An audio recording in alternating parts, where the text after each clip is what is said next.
할렐루야. 오늘도 예수 그리스도를 깊이 묵상하여서 성령님과 더욱더 깊은 영적인 교제 나누시는 한날의 삶이 되시기를 축원합니다. 온라인으로 참여하는 자리에도 동일한 은혜가 있을 줄 믿습니다. 오늘 말씀의 제목은 예수님을 따르는 참 제자의 길, 예수님을 따르는 참 제자의 길입니다. 오늘 말씀은 크게 세 부분으로 나눌 수가 있습니다. 첫 번째로 1절에서 17절 말씀입니다. 제자들의 사역과 예수님의 권능. 예수님께서는 12제자에게 권능을 주시고 하나님 나라를 전파하게 하셨습니다. 두 번째로는 18절에서 45절 말씀입니다.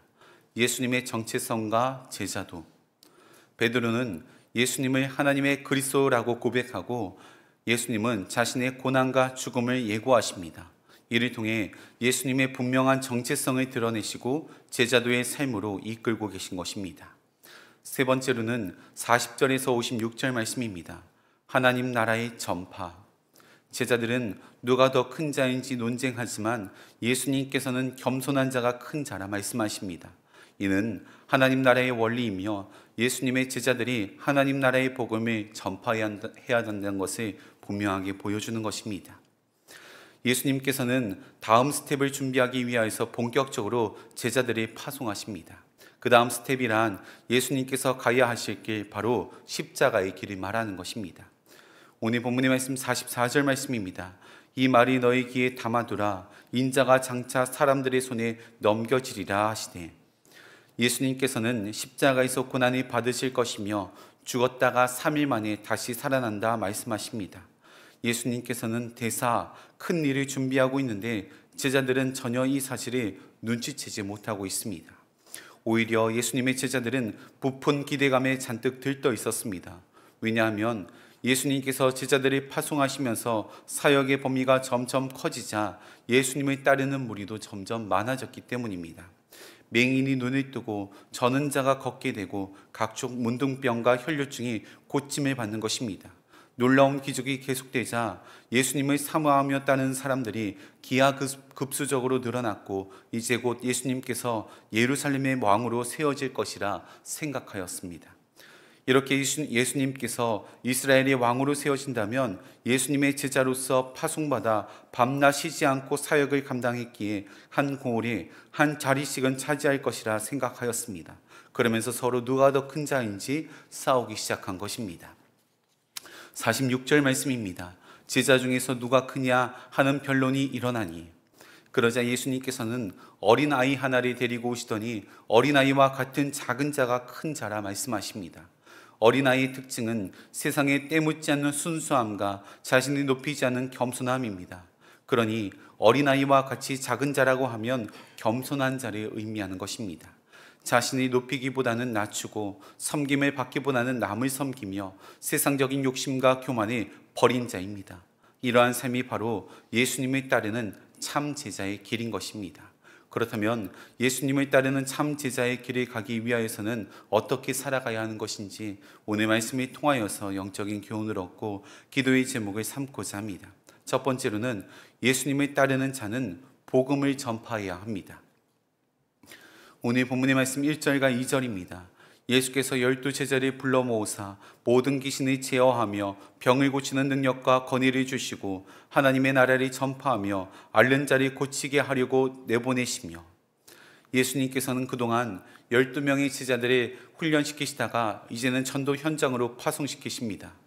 귀신을 제어하고 병을 고치는 능력과 권위를 전수하시고는 예수님께서 하시던 사역 그대로 위임하신 것입니다. 그러면서 예수님께서는 몇 가지의 당부의 말씀들을 전해주십니다. 전도 여행을 떠나는데 지팡이나 배낭, 양식이나 돈, 두버릇 등은 아무것도 가지지 말라 말씀하십니다. 아무리 전도 여행이 절제된 여행이라고 할지라도 오랜 시간 여행을 떠난다면 꼭 필요한 필수템들입니다. 그럼에도 아무것도 준비하지 말라고 말씀하신 것은 예수님의 일을 감당하기 위하여서는 육신의 것은 하나님 앞에 맡겨드리고 오직 믿음만을 가지고 떠나라라는 의미인 것입니다. 또한 어떤 집에 초청받아 들어갈 때에는 이 집 저 집 옮겨 다니지 말고 오직 한 집에 머물다가 그 동네를 떠나라 말씀하십니다. 혹여나 복음을 받아들이지 않는 가정이 있다면 발에서 먼지를 털어버리고 떠나라 말씀하십니다. 이것이 복음 전파를 하기 위하여서 갖춰야 할 태도들입니다. 그리고 이제 본격적으로 예수님과 동행하면서 갈고 닦았던 실력과 다양한 경험들이 바탕으로 복음 전파 사역이 시작되었습니다. 예수님께서 알려주신 대로 귀신을 쫓아내고 병을 고치며 하나님의 능력과 권위로 회복된 자들에게는 따라 내 믿음이 너를 구원하였다. 예수님처럼 말씀도 하시고 최선을 다해 복음을 전파하였습니다. 그런데 정작 복음 전파 사역은 시작되었지만 그들은 무엇을 전해야 하는지 모르고 있었습니다. 이때 예수님께서 베드로에게 이렇게 물으십니다. 무리가 나를 누구라 하느냐? 그러자 세례 요한, 더러는 엘리야, 더러는 옛 선지자 중에 한 사람이다 라고 말합니다. 예수님께서는 다시 묻습니다. 그럼 너희는 나를 누구라 하느냐? 그러자 베드로는 역사에 길이길이 남을 말을 합니다. 주는 그리스도시요 살아계신 하나님의 아들이십니다. 베드로는 지금까지 이 대답과 전혀 어울리지 않는 모습을 보여주었기에 무슨 정신으로 대답한 것인지는 모르겠지만 예수님에 대해서 정확하게 대답해 주었습니다. 이것이 바로 복음의 핵심이며 근본 정신입니다. 우리는 이 복음을 전해야 한다는 것입니다. 교회 안에서도 다양한 사역들을 저희들은 감당해 나갑니다. 대신방도 하고 일일 기도회도 하고 포스텝 교육과 다양한 교육 프로그램, 이제 곧 있으면 시작되는 트리니티도 듣습니다. 그리고 속회도 하고 성교회도 하고 겨울 성경학교도 하고 수련회도 진행해 나갑니다. 이 모든 일이 베드로가 고백하였던 주는 그리스도시요 살아계신 하나님의 아들이십니다. 이 복음을 전하기 위한 일들입니다. 물론 귀신을 쫓아내고 병을 고치며 놀라운 치유와 회복을 경험하는 것도 중요하지만 주는 그리스도시요 살아계신 하나님의 아들이라는 사실을 증거하기 위한 도구라는 것을 잊어서는 안 된다는 것입니다. 바라기는 복음의 핵심 중의 핵심, 주님이 그리스도이시며 살아계신 하나님의 아들이라는 사실을 날마다 증거하시는 제자도의 삶을 살아가시는 저와 여러분 되시기를 간절히 축원합니다. 두 번째로는 예수님을 따르는 자는 자기 십자가를 져야 합니다. 22절 말씀입니다. 이르시되 인자가 많은 고난을 받고 장로들과 대제사장들과 서기관들에게 버림받아 죽임을 당하고 제3일에 살아나야 하리라 하시고, 예수님께서는 세 차례에 걸쳐서 제자들에게 십자가의 길에 대해서 말씀하셨습니다. 예수님께서는 반드시 십자가를 지실 것이며 십자가에 죽었다가 3일 만에 다시 부활하실 것에 대해서 말씀해 주셨습니다. 그러나 예수님의 제자들은 이 말이 아무도 이해하지 못하였습니다. 그러면서 예수님께서는 제자들에게 이렇게 말씀하십니다. 23절입니다. 또 무리에게 이르시되 아무든지 나를 따라오려거든 자기를 부인하고 날마다 제 십자가를 지고 나를 따를 것입니다. 예수님께서는 자기를 부인하고 날마다 제 십자가를 지고 나를 따르라 라고 말씀하십니다. 이것이 예수님을 따르는 참 제자의 길입니다. 예수님께서 먼저 제자들에게 모범을 보여주시고 이 길을 함께 가자 말씀하십니다. 이 길은 고난의 길입니다. 때로는 이 길을 가다 보면 버림받고 매맞으며 모진 핍박과 박해와 고통을 당해야 합니다. 한마디로 내 안에 나는 죽고 예수님으로 살아가는 삶인 것입니다.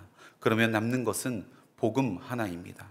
우리는 그 복음을 자랑해야 합니다. 갈라디아서 6장 14절 말씀입니다. 그러나 내게는 우리 주 예수 그리스도의 십자가 외에 결코 자랑할 것이 없으니 그리스도로 말미암아 세상이 나를 대하여 십자가에 못 박히고 내가 또한 세상을 대하여 그러하니라. 이것은 사도 바울의 고백입니다. 그러면서 바울은 세상의 모든 것을 배설물로 여긴다라고 말합니다. 갈라디아서 3장 7절에서 8절입니다.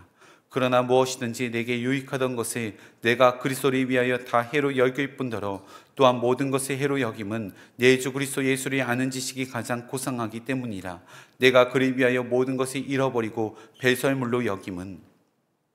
사랑하는 성도님들, 우리 모두는 예수님의 제자입니다. 날마다 제 십자가를 지고 예수님을 따라갈 뿐만 아니라 십자가를 자랑해야 합니다. 바라기는 내 삶의 복음만 남아 세상 것이 배설물처럼 여겨진다는 사도 바울의 고백이 나의 고백 되어지시기를 간절히 축원합니다. 마지막 세 번째로는 예수님을 따르는 자는 하나님 나라를 최우선으로 해야 합니다.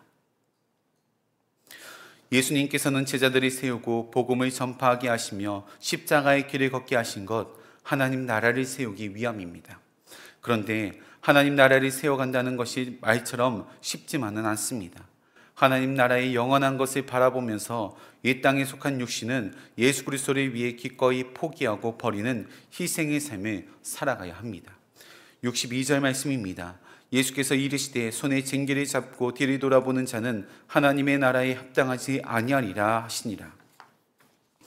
하나님 나라를 내 삶의 최우선으로 설정한 순간부터는 절대로 뒤를 돌아봐서는 안 됩니다. 세상 것을 내려놓고 복음을 전하는 일에 올인을 해야 하는 것입니다. 성경은 뒤돌아보지 말라고 얼마나 단호하게 이야기하는지 모릅니다. 59절에서 61절 말씀입니다. 또 다른 사람에게 나를 따라오라 하시니 그가 이르되 나로 먼저 가서 내 아버지를 장사하게 허락하옵소서.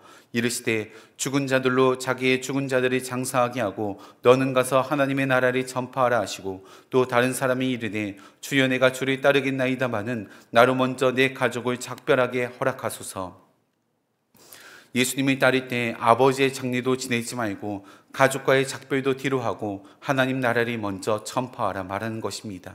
이는 아버지의 장례와 가족을 무시하라는 것이 아니라 무엇이 우선시되어야 하는지를 말해주고 있는 것입니다. 또한 하나님 나라의 일과 세상의 일에 혼돈하지 말라라는 것입니다. 바라기는 하나님 나라를 전파하는 것을 내 삶의 최우선순위로 두고 예수님께서 걸어가셨던 제자의 삶을 살아가시는 저와 여러분 되시기를 간절히 축원합니다. 함께 기도하시겠습니다.